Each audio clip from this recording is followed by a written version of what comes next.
Mësimi i gjuhëve të huaja vazhdon të mbetet një nga shtyllat kryesore të zhvillimit personal dhe profesional. Në kuadër të shënimit të ditës ndërkombëtare të gjuhës angleze, edhe në shkollën Yll Morina në Gjakov, u zhvilluan aktivitete vëdijësuese për rëndësinë e kësaj gjuhe. Mësimdhënësja e gjuhës angleze Linda Lipoveci tregoi më shumë rreth kësaj dite dhe rëndësisë që ka për nxënësit.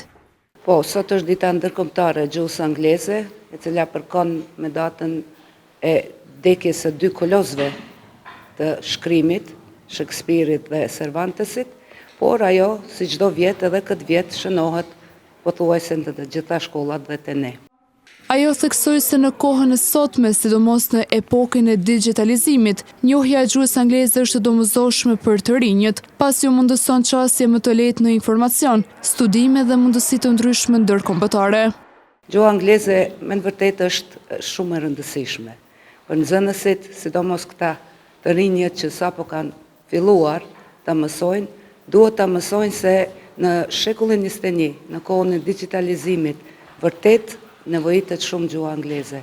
Po ashtu kemi mundësinë hapjes edhe udhëtimeve të ndryshme, po ashtu kanë mundësinë edhe të studimit normal duke e përdorur edhe shumë faqe dhe shumë në material në internet, me të cilat me anë të gjuhës angleze do të kenë mundësi që të mësojnë shumë gjëra.